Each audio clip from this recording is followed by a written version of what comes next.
Welcome back to SaltyGillz. Dockside 10. So you got your fat boy, and then you have your soft on. We make a couple bends, and it's to keep it. What dockside are we on? 10. Dockside 10. 10 risky. We do a recap. Do a recap. What do we do? I mean, we can do a recap. Forgot how this works. Me too. I think the last time we left y'all, we were fixing to go to South Padre. Yes. We haven't seen Ryan since then, have we? No. No. The last time we saw Ryan was that last dockside. Yeah. But it's been an interesting month. Yeah, so after this comes out, you will see the South Padre videos. Mm-hmm. South Padre was really fun. Was it 10 days? Yeah. I think it was like 10 days. We spent 10 days in South Padre. That it was fun. That fishery is so different. It is so different. I became a redfish fisherman down there and a croaker fisherman. Everything's just the biggest thing I noticed, like when we go somewhere different, is not necessarily finding fish, but like trying to find bigger fish out of all that. And when you go to a place like South Padre, where I don't want to say all the bottom's the same, because then somebody will chirp up and be like, well, it's not all the same. But like if you get on a flat around us, like here, our flats aren't that big. So it's pretty easy to be like, does this half of the flat have fish, or does this half of the flat have fish? Yeah. There, it's like you could spend 10 days fishing the same flat with the same bottom, with the same everything, but there's just completely different fish and how they're scattered and layered throughout that. Like that one spot we were fishing by that peninsula. Yeah. We went back up in there, and it was like one side was the complete same. The wind was blowing down the flat, so it had nothing to do with windward structure, not windward structure. The bottom's the exact same. It's just that side of the cove had smaller fish, and this side of the cove had bigger fish. Yeah. Like and it came down to like little things, like the different types of bait and stuff, and we got better at narrowing down that bait, but just trying to pick through the bait is hard. It's just different. I mean, you got to experience a completely different fishery than what we have here. It was a lot of fun. And I like that we live bait fished a couple days, and then we wade fished a few days. We got to fish but near the little SpaceX area down there. That was really cool to see all the rockets, and they were getting ready to launch one on our last day there. So it was pretty cool. The first, I'm trying to remember correctly, there was a tropical storm or a tropical depression or something. Yeah, it was like Francesca, so it was Fernando, a full moon, and then there's a tropical depression or storm, or it was something in the Gulf that ended up. What pushed that storm away from us and kept us from getting hit with rain was the front that came down. So we had a front our first couple of days there. The first day was beautiful, but we were just kind of driving around getting our bearings. Then the second, third, and fourth day, we had a front on us. Yep. Then you had extremely high tides from the combination of the full moon with the tropical storm. We see it all the time in Rockport and the areas we fish, but down there, put a bunch of water in. Then all of the water was leaving. So we focused a lot on, you had to let the fish get up into those areas once that tide came up, because they wanted to be up shallow. Then a cold front hit. So then the fish were kind of went into some deeper water for there. And then on top of that, then you had all this water moving out. So a lot of the target points that we were fishing, we don't fish very much tide here. Yeah. So then we had to start fishing drains and guts, and it worked out, but it's a completely trout, but it was a completely different approach to how we normally do things. And whenever we went, we just went to the grocery store and bought just some vegetables and rice. Yeah. And we, like, if we had a fish die on us like we normally do, or one night Cole wanted to cook ceviche, so we kept a fish and then we cooked it. But we filmed that for y'all. We just kept what we needed, though. We didn't want to bring a whole lot of fish home. We didn't bring any fish home. No, we didn't. It's hard to justify, like, we have all the offshore fish in the freezer, but it's hard to justify, like, going somewhere for 10 days bringing fish when you know you're going to catch. They didn't know that we're going to catch fish, but we're going there to catch fish. Right. It's just, South Padre there's a lot of secrets to that. There's a lot of people that are really good at fishing down there. They've been doing it for a long time. Just the way that it all played out and everything the fishing was really good. It was great. It was great while we were down there. Yeah, it was. It was a lot of fun. We came back on Saturday.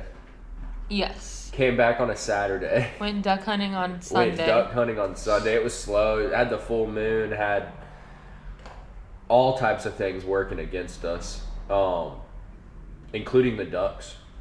Yeah. The ducks did not work with us. No, we had one gadwall come into, and we weren't in a blind or anything. No, we were just laid on the ground with some fast grass over us. And we had one gadwall come into the decoys, land, and then jump back up, and we got that one. And then we saw them all landing like a little bit further away. So Cole and I walked over and got a couple more.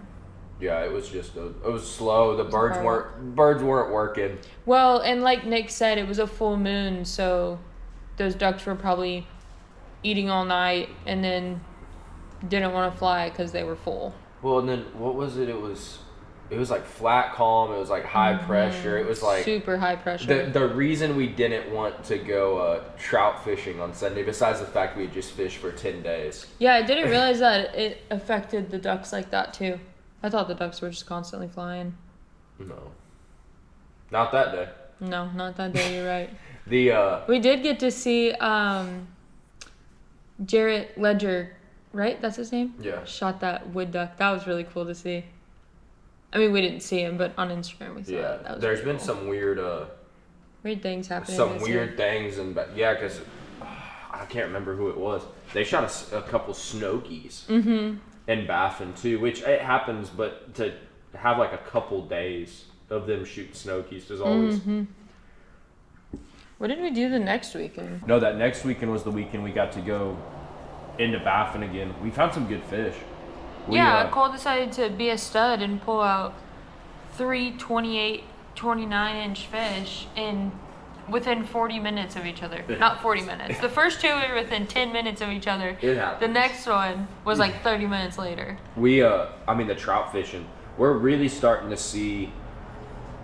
to reap the rewards and see the benefit of the conservation that's been happening. And then even before the conservation, you saw a large group of anglers make a conservative movement into trout preservation since that freeze. Not only did the state step in and actually do what they needed to, but you had a lot of anglers do what they needed to and do their part to make everything happen, to start putting that foot forward to help these trout. You're just starting to see it now. I mean, I think one of the fun ones though too is that when you release those big trout, if you go on to Speckled Truth and Release Over 20, they both have a program now. But you go enter your trout information and everything in, and then they send you those stickers, and then once you hit the 30 mark, then they send you a Dirty 30 Club sticker. But I think that's cool, is being able to collect all those stickers and almost getting like an incentive for releasing those big trout.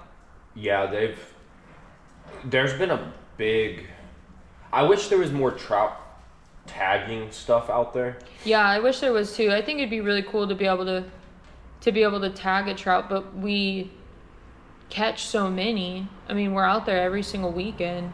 Yeah, that we would have to be so. I mean, some of the ones you pay for them. We'd go through a lot of tags. Yeah, we would go through. I think you get 7 for $25, and we would go through that in a weekend. Yeah. Especially between me, you, and Ryan all out there. I can't. Some of them are different. Some of them they're just tagging trout over 28. Some of them they're just tagging trout over 25. But there's a lot of people like in Mansfield. I know Wayne is tagging a lot of trout. It'd be super cool to be able to be a part of a program like that. And yeah, it's just like you said, we'd go through 7 tags in a weekend. I mean, you'd go through some serious tags, even on 28-inch trout. I mean, right. We're getting 7 of those in 2 weekends without a problem. If it's a good weekend, you know, you're going through 7. So yeah, this weekend we fished, and it was a little bit of a struggle bus this weekend. We got on the first day. The first day was good, but the first day we were out there. It was 75 degrees. It felt great.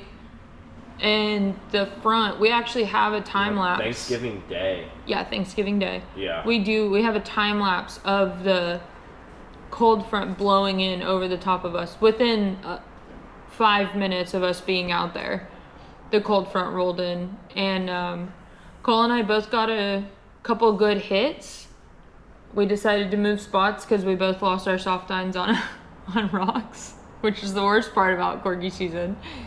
And then we moved to a spot that we were at last year a lot, and Cold pulled out a stud. Yeah, we had to. Stud. This weekend is a perfect example of keeping logs, having those logs, because once that front came in, yeah, the bait went away. I mean, there was no bait to be found. I think I made a joke. Saturday, it was yesterday. Saturday, we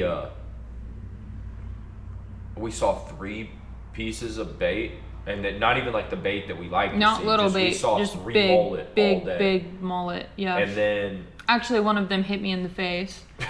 So we it's just when the weather gets like that and it pushes that bait down that hard. Yeah. Well, you got to think, like, the cold front came in, it was blowing probably 20, 25 miles an hour, cold wind. Yeah. The pressure was real high because we had that first cold front move in. I think maybe a second had moved in behind it, or it was just one altogether. Yeah. And so it had not storms in it, but it was real high pressure keeping those fish down. And What are you talking about? It wasn't high pressure. It wasn't high pressure? No. Well, it was low pressure, that's right. No, I mean, it's not even that. That's not what's keeping those trout down. It's the water dropped 12 degrees. I mean, nothing knows what to do. Yeah. Has nothing to do with pressure. Oh. At all. I mean, it's... They don't want to eat because it's so cold now? The water drops 12 or 13 degrees. They don't know what to do. I mean, I caught trout Saturday morning, and they were just... They bit weird. They didn't even fight on their way to me. And then, like, normally you get, like, a couple, like, flings or, like, you know, they get a little energy. I was just brought them straight to me and grabbed them. They weren't even trying to... They were just confused. Yeah. And I happened to put a lure right in front of their face. Well, that's how... To where they couldn't... I caught that redfish. Yeah. I caught that redfish, and he didn't even... hit. You know how redfish normally hit? They dink it and then they run. Yeah, he ate it and swam right to me. Yeah, you're gonna... He didn't even fight me at all. He was cold too when I touched him. Like, if life wasn't life and I didn't have to work tomorrow, like, tomorrow is the day you want to fish. Oh, post frontal. Yeah, that post front, like 2 days post front. Like, that front left early this morning. It's kind of, left us alone now. but like tomorrow would be the day that water temp's gonna start coming up. Once that water temp starts to come up, you're gonna see a big change in those fish and what they're doing and how they're moving. Yeah. Even if it just stayed the temp it stayed at right now, they'd be okay. I mean, that water's 58 degrees. If it just stayed 58, they're fine. What digs them is when it drops 13 degrees, and just that's not good for anything. Well, I was gonna say, I mean, to be fair, when it dropped and it was cold as heck outside, I just wanted to stay home and be in a blanket. So Like, I can't blame the fish. anytime you get a drastic change like that, those fish are They just don't want to do anything. Yeah, they're gonna change. Now what I did to combat that Saturday morning, well, Friday was weird because the water temp hadn't dropped yet, so the front's not messing with them yet. It was just messing with us. Then, you know, you gave it a day, winds it's blowing 25 to 30. The wind's turning over that water. It's cooling the water down, right? Same way like you blow on soup. Cools it off, takes all the warmth out of the water, changes the temp. Then you have an issue. But before that water temp changed, started the day with soft dines, then there was a bunch of grass. I got tired of dealing with the grass. Yeah, that grass was bad. Went to the down south and we started doing really good again. I think, because I was catching fish on soft dines. They didn't have a problem with the soft dines. What they were having a problem with was our inability to present that lure the way it needed to be presented. Right. You can't do that when that lure has grass on it. Now, fast forward back to Saturday, water temp dropped 13 degrees. I was throwing a fat boy. We're working it real slow. Yeah, and they're all going to be bedded down in that grass. Working it the best that we can.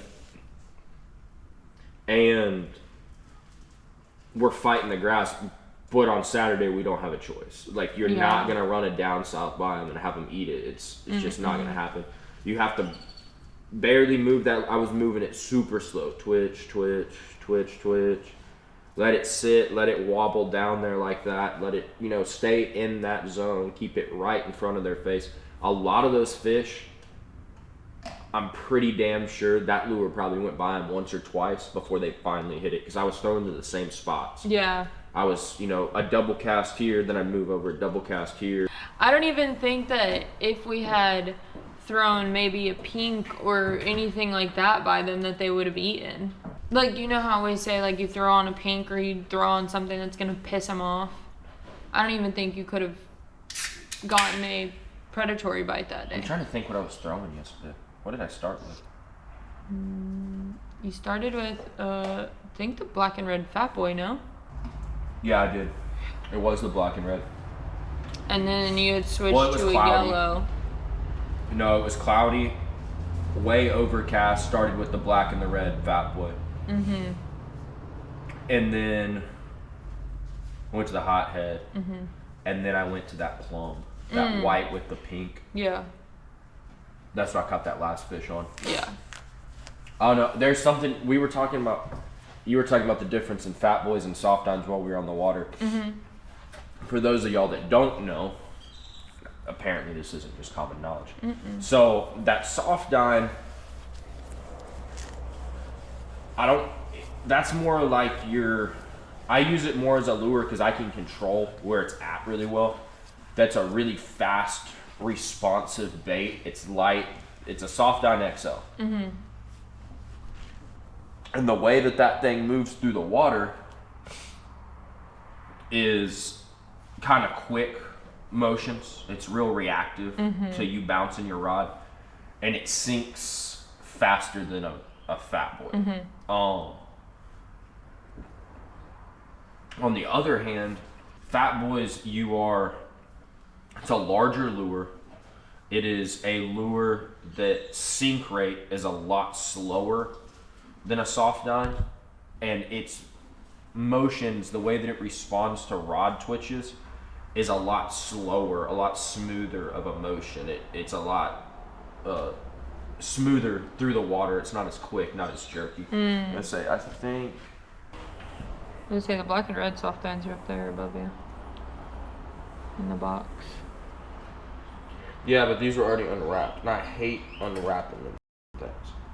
Yeah, somebody comment down below and tell me how can you get poked 4 million times when getting it out a soft diner or a fat boy out of the bag, or trying to get them in your box. They're all tangled up, but a trout can fold it completely in half and doesn't get hooked. So something I was going to talk about real quick too is this one's kind of old and shrunk up and it's been abused. But so you got your fat boy and then you have your soft dine.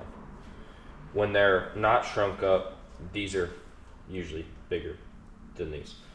But so your soft dine, we don't do anything to rig these special. You pretty much just pull them out of the package. This is what they look like, and they're not as beat up because this one's caught a shit ton of trout. But pull them out of the package. This is what they look like. We throw them. Mm-hmm. On a fat boy, the one thing that I was kind of always taught, and I've continued to do it, is we make a couple bends, and it's to keep it down low. These have a tendency to come out of the water as you work them, just because they're slower the way that they move. So on these fat boys, what we'll do is you pull them out of the package. They're straight normally. Pull them out of the package, they look like that. What we'll do is we'll make this first bend up here on the eyelet, bend that nose down just a little bit. You kind of want it going down. This way, that lure doesn't have as much of a tendency to come up. So as you're working it, it helps it kind of stay down. And we bend that tail just a little bit. It's something we've always done. It's something a lot of people do. This is gonna get you more of a shake motion as it goes down. That soft dime is pretty much just gonna fall flat. These almost even have a tendency. You got the floaters; those have a tendency to go backwards. When they fall, they wobble backwards. These just wobble straight down. And the only thing I've noticed is there's a lot of difference in it's like this is a Texas Customs. This one's just our original Paul Brown. And then this is just a regular soft dime that was painted. It's one of the first iterations we had of the red and black. We've gotten a little more complex since then. Texas Customs, which everyone's Coastal Marsh is using. I don't know who they're getting their blanks from. It could be Paul Brown. I don't know. All three of those brands, even four of the brands now, all the sink rates are different. Mm-hmm. So the Texas Customs seems like it has more of a wobble, but it falls faster, in my opinion, than... And this is all based upon salinity, too. There's not a million people. There is a lot of people out there that have done these tests. People have gotten so complex with this, they test different salinities. Oh, interesting. Like, they're like, in this salinity, there's people that are just super technical, right? I'm talking about just, I set the lure next to me while I'm standing in the water, right, let it fall down and see what it does. People have experimented. Speckled Truth has done a bunch of stuff with the sink rates. There's a couple guys on YouTube that have done a bunch of stuff with the sink rates that I've watched. It gets technical. What I'll tell you is where we fish, the Texas Customs falls faster, the sink rate's faster, but it gets more wobble out of the lure. And I'm sure that's something to do with the way that it's going through the water, the way that it's weighted. Mm-hmm. The Coastal Marsh and the Paul Brown, they seem like they have less wobble, but their sink rate's slower. So it stays in that zone. Right. That doesn't really... It's not something I think about all the time, but it's something that you should keep in the back of your mind. If you have both in your box, and say you are going to fish a little shallower, right, with a fat boy. And this is more specifically related to fat boys. Yeah. The soft dines have been more or less all the same. But if you're going to fish shallower water and want that fat boy to stay out of the grass or in front of a fish for as long as possible, it might make you lean more towards the coastal marsh or the original Paul Browns versus a Texas custom. But if you still want to work that big lure and you want to bang it faster, then the Texas Customs is great because it sinks faster, which makes you work the lure more. Right. It's just one of those things that I've noticed as I fish them. I didn't notice it though until all these custom lures came on the market. I know I've noticed a big difference in it, and it's, again, not something I think about all the time. Like, when I'm in the store, I'm not picking up those lures Thinking about their different. thinking about it. Yeah. But when I end up in a scenario when I'm fishing, it's something that pops out to me. Right. Me and you talked about it on the boat yesterday. I'm not even sure if we got it on camera. I'm not as picky with my fat boy colors, like the full size fat boys, as I am with the soft dines. For some reason, I'm a lot pickier with my soft dine colors.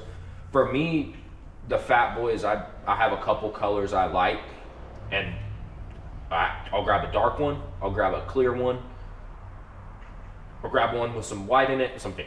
Yeah. I'm good.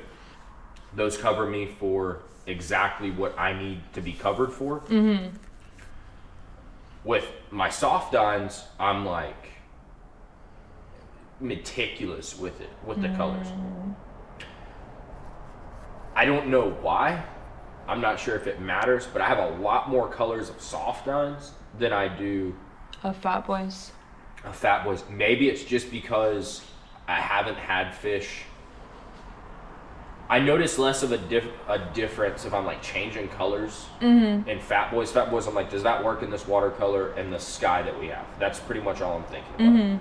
Soft dines, I'm like, I need this iteration of white, I need this iteration of pink, I need, I got 5 different pinks, 3 different types of white. Right. I have shiny white, dull white, and clear white, right?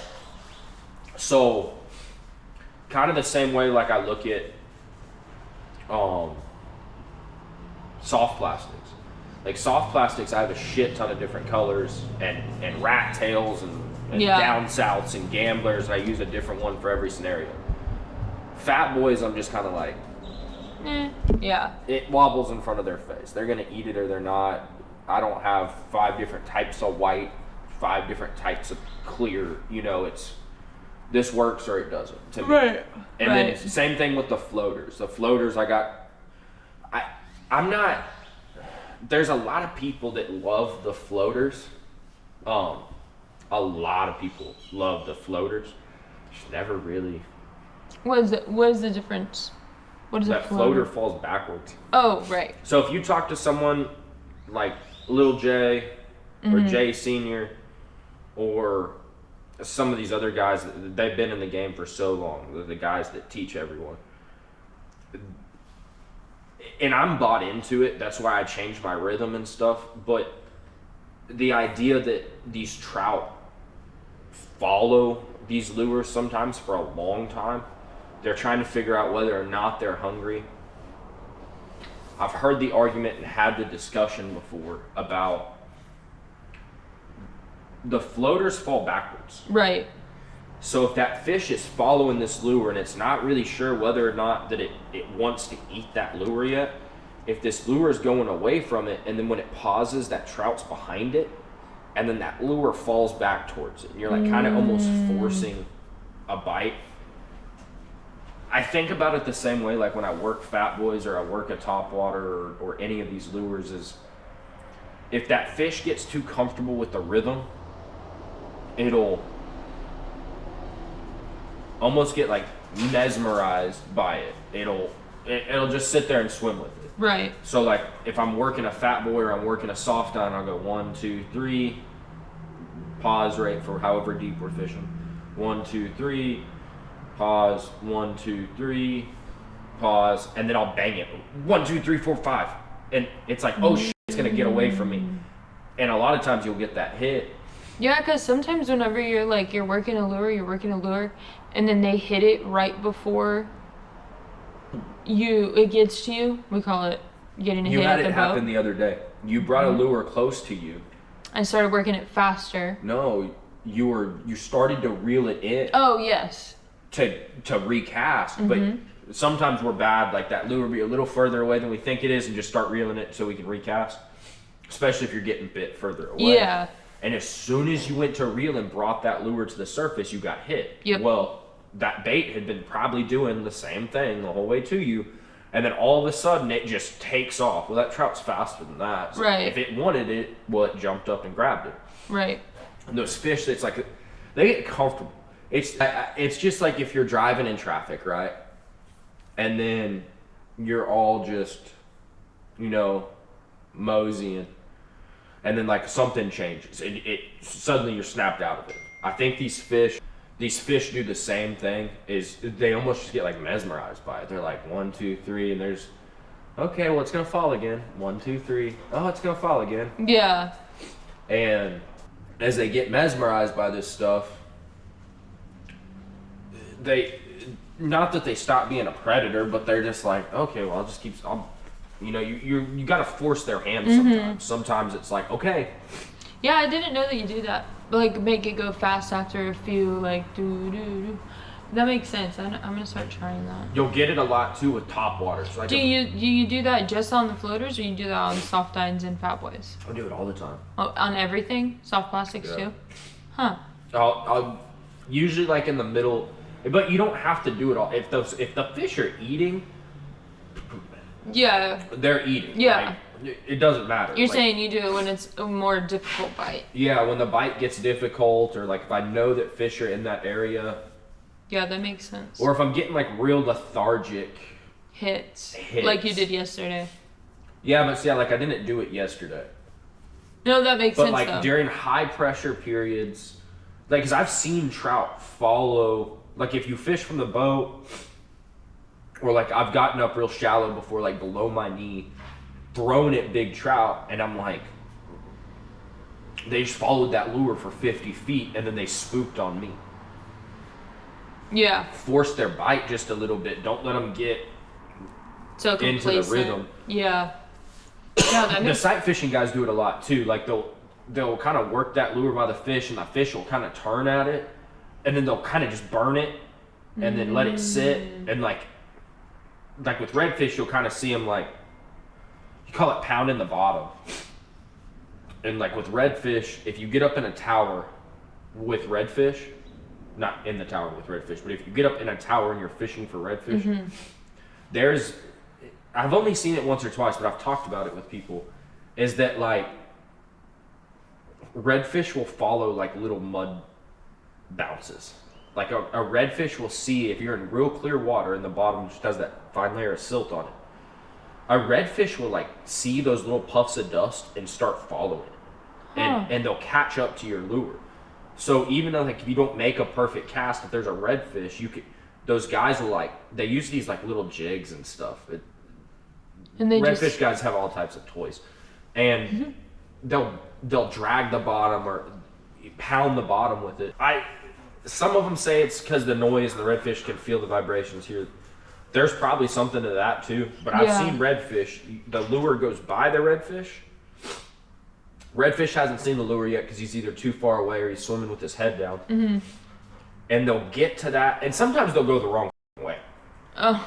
Like they'll turn to the left. Right. But I've seen them hit the little trail of dust that's now picked up off the bottom, and they'll turn and run alongside of it. And there's just, they know that cool. something just went along that bottom. Well, I've seen trout do it too, but not as much with the mud. But they'll catch up to that lure and they'll just follow it. And there's nothing that makes them. They don't feel like they have to eat yet because the lure's just, it's like, oh, that lure's not scared of me. You have to like make it to where like that lure's scared of them, you know? Yeah. Or leave it on the bottom, let it sit there and twitch it, and they'll smack at it. The guys ice fishing do it. They'll pause that lure, and they can see them on their little sonar things. Ice fishing, we got toys too. They'll pause that jig, and it'll sit here and it'll flutter, and they'll pause it, and that fish just looking at it, and then they'll just start going crazy with it and like pull it up. You do the same thing with topwaters too. Force the bite. So like if you think about it, And it depends how aggressive and what scenario you're in. If the fish are really eating aggressive, then there's another way to do this. But if you're going for like a slick, calm day, they're not really pounding that top water. You work that top water, walk that dog, and then when that fish hits it, because you don't really set the hook on a top water, you gotta like, that's a good way to pull a top water over a fish's mouth. Yeah. So walk that dog, then when that fish hits it, like twitch it like one more time, and then just let it sit. Let it go completely still. And then you can take your rod tip, like especially if you're fishing like a big one knocker, and just barely move it back and forth, back and forth, back and forth, and pound that rattle in there, but don't really walk the dog. Leave it sitting still and just pound that one knocker, and those fish will come back and hammer. What are you looking forward to? It's first of December tomorrow. No, today's the 1st of December. Today the 1st? Today is the 1st We got of December. December.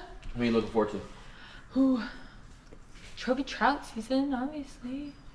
Hopefully, we can get offshore and catch some wahoo. Or wintertime swords. Wintertime swords are the best. It's not hot. Yeah, it's not hot. Yeah, They, wintertime swords are best because it's not hot outside. Yeah. Actually, speaking of offshore, Ryan, I guess Saturday, Friday? One of those days. Yesterday. Ryan got some Canicom 1200s. Yeah, Be so deep dropping a lot more. our own. We finally invested in our own. I'm still holding Casey's prison. He texted me the other day. He's like, "Hey, you still have my electric grill?" No. Yeah. We finally are gonna have our own electric reels. Yep. So that's exciting. Drop it. Sorry, my dog is eating rocks. Should be a That'll be should be a fun. good time. We're deep dropping. Targeting a lot more grouper. More grouper, hopefully maybe some more barrel fish. Those were fun to catch. Be doing it a lot more. It'll Yeah, I agree. It's a nice change in pace. It's something different to do. It's a great way to fill the freezer. Yeah, absolutely. And then having our own, obviously we don't have to. Use them for snapper. Yeah, that would be nice. Snapper's a lot of fun in the winter time. Reeling them up from 300 feet. Oh yeah, fed snap is not a time And that's still for hand open. cranking. So go support your local. When this goes up, go support your local guides. Yeah. All the guides. If you have it's either if you have a federal permit, you have the guide license. I didn't look into all the details. Yeah, the way that the T-Paws worded it was They're not good at strange. English. So, if you have a commercial guide license, I'm pretty sure, then you're able to go out and catch. No, that means you have to have a federal permit though. I don't know how it works. Okay, honestly, I don't know how it works, but if I know you have to have that federal permit because that's the only way to harvest a federal species under. I can put up guide a allocation. few guides that we've seen post about going out for federal snapper season. I'll I think post they're them all doing it. or link them. Greg in Port O'Connor's doing it. Quebec is always Cat's doing something. it. Yeah. So If y'all have any questions relating to the guides, let us Yeah, know. We comment usually below, have a message pretty us. good field. we've had a lot of people ask if we're guides, and while we truly appreciate that, we are not. So we do have a lot of good guides to recommend if you want to go out on a fishing trip or take people out on a fishing trip. I think between me and Ryan, we're pretty much covered on the guides. If y'all have any questions, I mean, all the way from Florida to Texas, we can more or less get you in line with someone or anything like that. So if y'all have any questions, reach out. We appreciate it, but not guides. They a lot of guides in this area too though. If y'all have any questions as far as if you like the style of fishing that we're doing, I have a lot of guides for that as well as other things. Know a lot of guides that live bait, fish from the boat. You don't have to get out. And and a lot of good guides that are more than happy to get out of the boat with you and either teach you how to wade fish or let you do your thing if you already know how to wade fish, and maybe just learn a thing or two. Most of their books are pretty hard to get on, but not all of them. Yeah, we have. I mean, there's Chad's booked like 6 months in advance or something. Yeah, and they always have, cancellations and Yeah, you can get on the list. things. So Yeah, as far as the wintertime fishing, I mean,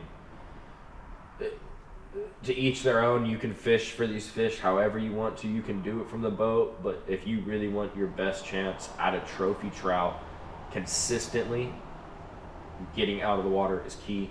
And you don't have to have all the fancy gear. Look, if you do this once or twice a year, you can go to Academy, you can go get the neoprene waders that already have boots on them. They're not that hard to take care of.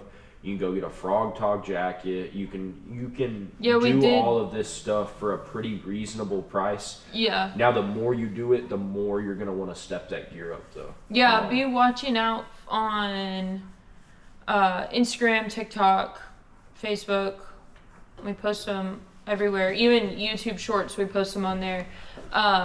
We did just post a gift guide for Christmas for people that wade fish. So if you have a wade fisher man or woman in your life, go check that out. Give you gift ideas. We're gonna be doing one here soon talking about gear. So giving affordable gear options and what our gear setup is. It's difficult. The only thing I have with the gear is that when we talk about a lot of things, it's kind of subjective, but y'all have to understand too, part of the reason that we use the gear that we use or that we've made changes is because of either failures or concerns or things that we've heard. So like a lot of people ask us, oh well the bait's reel. Yeah, it's a great reel. But when we start talking about with reel repair and reel builders and start noticing that they're having issues, or in the case of baits, it wasn't a quality concern, but there's some things they still haven't figured out right. So yeah, it's a great reel. I'm not going to tell you not to get it, but it's not something that I'm willing to deal with and sacrifice. You brought it up last night. We had somebody message us about the Accurate 1000 reel. That reel was great for us. It was a great reel. It caught a lot of fish. Yeah. We had a couple of problems. The first one was we were putting a lot of torque on that reel. Actually having a problem with the handle. That arm that connects to the gears to the actual handle has a problem where if you put just a little bit too much pressure on this, it'll bend and twist. The other thing that we had, like with the Accurate, is that reel got rebuilt two different times, and the third time got rebuilt, and then we got rid of it. But if you don't mind that reel, and Accurate was great about it. Accurate took care of the reel, sent me a completely new one after the last time. They did everything they could for us, but after talking with everyone and voicing our issues that we were having and the concerns, realized maybe that reel wasn't the best for how we were using it or what we were using it for. Right. So we switched to the Talica. So if somebody goes and tells me, hey, I got an Accurate 1000, how did y'all like it? I actually really liked that reel. Yeah. Would I buy another one? Not for what we're using it for. If you're going to use it maybe once a month and you're going to go out there and you're only going to catch maybe one swordfish every 6 months, yes. I think if I had the money, if I had the money to just have a stand-up swordfish rod, the lightness and the compact and the high speed of that gear, or of that reel, of the Accurate, right? If I was just going to use it as a stand-up swordfish rod, and then primarily use the Talica, I'm fine with it. The problem is we're not in that position where we can have 9, 10, 11, 12 swordfish reels. So we switched over to the Talica. Yeah. Haven't had any problems with the Talica. That's a tried, tested reel. Now it's heavy and it's bigger though. So take what you will with it. It's heavier, it's bigger. It's not as fast gear ratio wise as the Accurate, but it's way tougher. Mm-hmm. And that's what matters more to us. It's Yeah. the same reason I fish Shimano instead of baits. The Shimanos are tough, they're tried, they're proven, and they're not having the growing pains and the new reel technology issues Yeah. that baits is having. Now, can baits possibly get that sorted out, and then the reel builders and the reel repair guys have a different opinion of it? Possibly, but the guys that I value and I listen to when it comes to rods, reels, gear, and everything, because you always have to have another opinion Yeah. from somebody that does this Yeah, all the for time. Everyone told me to stay away from 13. I listened to them. Now 13 isn't honoring any warranty claims. Yep. 13 is having all types of issues. You have 13 fishing reels. I'm sorry, but at some point you are gonna take that thing into a reel repair guy, and they're gonna tell you you are screwed. That's Yeah. kind of what's happening now. It's unfortunate, but luckily that was one of those reels that we stayed away from, and there was a lot of It was people that good were on us right. for it. Yeah. Yeah, there was a lot of people that was right. Yeah. Or But- were right. But where I was going with the gear thing is when I first started wade fishing, Cole didn't know if I was going to like it or not. So I have tried and tested all of the cheap gear that you can have. You progressively got more and more expensive stuff. Yeah, currently. Now, currently, I love my setup, and it's my favorite setup ever. The current, going into this year, I think I'm good with my You're setup. pretty bougied out. I love it. But I did have all of the cheap gear that you can get, so we will post a thing on that. No, but all that coming up. Yeah, keep up with us on TikTok, Instagram, Facebook. Every weekend we go out, we keep y'all updated on Instagram and Facebook through our stories. Don't be afraid to ask questions. I think No, please message us. message us, give us a day or two to respond, because we're not. Kaylee's usually on top of stuff, but then getting me involved to answer some of it sometimes takes a day or two, because Kaylee asked me while I'm backing the boat into the barn, and I'm like, hey, give me a minute. Yeah, I'm knowledgeable, but Cole knows a lot more things than I do, so. We no, just keep seeing y'all in the water Yeah, and go from there. Yep. Keep winter trout, swordfish, deep drop, and wahoo season's coming up. yeah. So, like, subscribe, comment down below what This you're is what asking for Christmas.